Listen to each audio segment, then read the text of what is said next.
اس کا منہ ان میں سے۔ ایک مسلمان کا یہ فرض ہے کہ کوئی ایسی خبر سنے تو اپنے ذمہ دار افراد تک پہنچا دے اور ذمہ داران اس کی تحقیق کریں۔ اولو الامر سے مراد علماء اور صاحب رائے افراد ہیں۔ قتادہ نے کہا وہ اپنے علماء تک پہنچاتے تاکہ وہ اس کا اصل مطلب نکالتے۔ وَلَوْلَا فَضْلُ اللَّهِ عَلَيْكُمْ، اور اگر تم پر اللہ تعالیٰ کا فضل نہ ہوتا، وَرَحْمَتُهُ، اور اس کی رحمت، لَاتَّبَعْتُمُ الشَّيْطَانَ، البتہ پیروی کرتے تم شیطان کی، إِلَّا قَلِيلًا، مگر بہت تھوڑے۔ یہ اللہ تعالیٰ کا فضل اور احسان ہے، اور اگر نہ ہوتا تو تم سب شیطان کے پیچھے لگ گئے ہوتے۔ اللہ تعالیٰ کا فضل یہ ہے کہ اس نے سنبھل جانے کا موقع دیا ہے، کہ اس نے مسلمانوں کو شیطان کے پیچھے چلنے کے لیے کھلا نہیں چھوڑ دیا۔ حقیقت یہ ہے کہ اللہ تعالیٰ ہی شیطان کے شر سے بچاتا ہے۔ فَقَاتِلْ فِي سَبِيلِ اللَّهِ، تو تم اللہ تعالیٰ کی راہ میں جنگ کرو۔ لَا تُكَلَّفُوا، نہیں آپ مکلف بنائے گئے، إِلَّا نَفْسَكَ، مگر اپنی جان کے، وَحَرِّضْ، اور ابھاریے، المؤمنین، مومنوں کو۔ لوگوں کو جہاد پر ابھارنے اور جوش دلانے کے لیے نبی صلی اللہ علیہ وسلم کو حکم دیا گیا ہے کہ لوگ جہاد کریں یا نہ کریں، آپ اکیلے ہوں تو آپ اپنے آپ کے ذمہ دار ہیں، ہاں دوسروں کو بھی آپ ابھاریں گے۔ یہ اسلام کا بنیادی اصول ہے کہ ہر شخص اپنی ہی ذات کا ذمہ دار ہے۔ دوسروں کو جنگ پر ابھارنے کی ذمہ داری بھی دراصل ان ذمہ داریوں میں سے ہے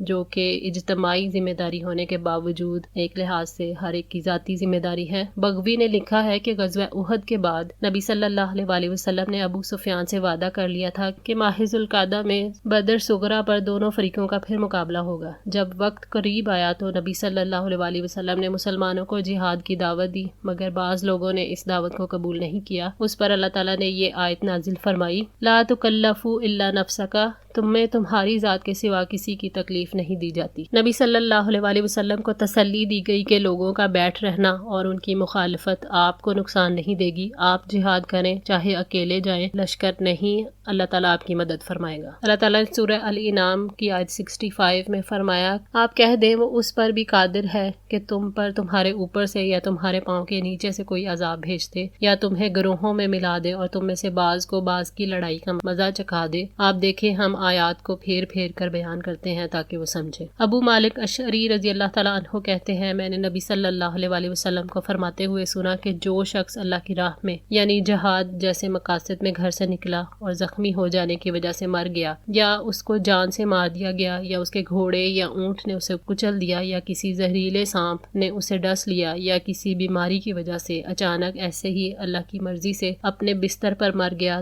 تو وہ ہر صورت میں شہید ہے، یعنی یا تو وہ حقیقی شہید ہے یا شہید کے حکم میں ہے اور اس کے لیے جنت ہے، یعنی وہ ابتدا ہی میں شہداء و صالحین کے ساتھ جنت میں داخل ہوگا۔ ابو داؤد۔ عسى اللہ، امید ہے اللہ، ان یکفا، کہ وہ روک دے، بأس الذین کفروا، ان لوگوں کی لڑائی جنہوں نے کفر کیا۔ اس آیت میں یہ وعدہ کیا جا رہا ہے کہ ان قریب کفار کا زور ٹوٹ جائے گا اور مسلمانوں کو غلبہ نصیب ہوگا۔ اللہ تعالیٰ کا وعدہ پورا ہوا اور جزیرہ عرب کے ساتھ فارس اور روم کی سرزمین پر بھی اسلام کا جھنڈا لہرانے لگا۔ ان الفاظ سے یہ پتہ چلتا ہے کہ کافر اس وقت قوت میں تھے، مسلمانوں کی قوت کافروں کے مقابلے میں کم ہونے کی وجہ سے مسلمان خوف محسوس کر رہے تھے۔ واللہ اشد، اور اللہ زیادہ سخت ہے، بأساً طاقت میں، واشد، اور زیادہ سخت ہے، تنکیلا، عبرتناک سزا دینے میں۔ اللہ تعالیٰ نے مومنوں کو جہاد فی سبیل اللہ کا حکم دیتے ہوئے یہ احساس دلایا کہ اللہ تعالیٰ سخت لڑائی کرنے والا اور سخت سزا دینے والا ہے، اس لیے کہا کہ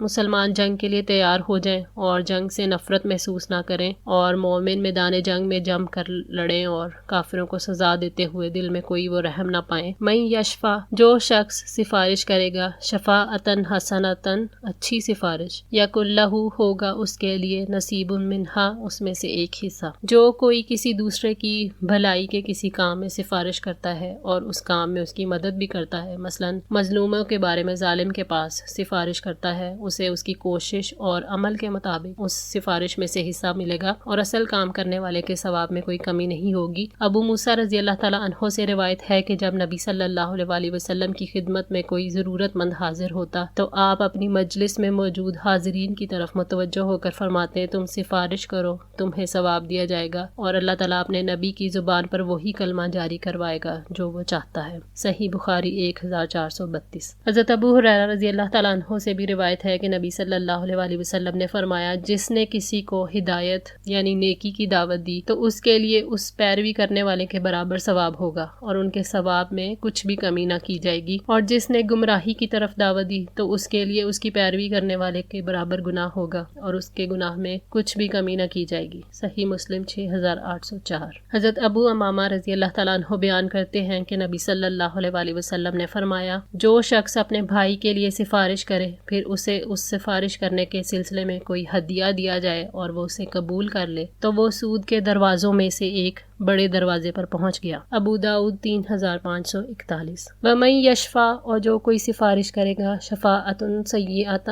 بری سفارش، یکن لہو، اس کے لیے ہوگا کفل منہا، اس میں سے ایک حصہ۔ اگر برائی کے لیے شفاعت ہوگی تو شفاعت سیئہ ہے، سفارش سے سچائی کو اور اچھے مقصد کو نقصان پہنچے۔ مثلا منافق جہاد کے لیے نکلنے والوں کے لیے حوصلے کمزور کر رہے تھے اور یہ کوشش جو ہے وہ شفاعت سیئہ میں آتی ہے۔ اگر کوئی شخص چور کی سفارش کر کے اسے چھڑاتا ہے اور جو پھر بعد میں چوریاں کرتا ہے تو سفارش کرنے والے کو بھی اس کے گناہ میں سے حصہ ملتا رہے گا۔ وَكَانَ اللَّهُ، اور اللہ تعالیٰ ہے، عَلَى كُلِّ شَيْءٍ، ہر چیز پر، مقیتا، نگران۔ بے شک اللہ تعالیٰ ہر چیز پر پوری طرح نگران ہے، وہ ہر اچھی اور ہر بری سفارش کرنے والے کو اور ان کے پیچھے چھپی نیتوں سے بھی پوری طرح آگاہ ہے۔ آج کے لیے اتنا ہی۔ دعا ہے اللہ تعالیٰ ہماری اس کوشش کو قبول فرمائے، ہماری غلطیوں کوتاہیوں کو معاف فرما کر ہماری اصلاح فرمائے۔ جزاکم اللہ خیر۔ والسلام علیکم ورحمۃ اللہ وبرکاتہ۔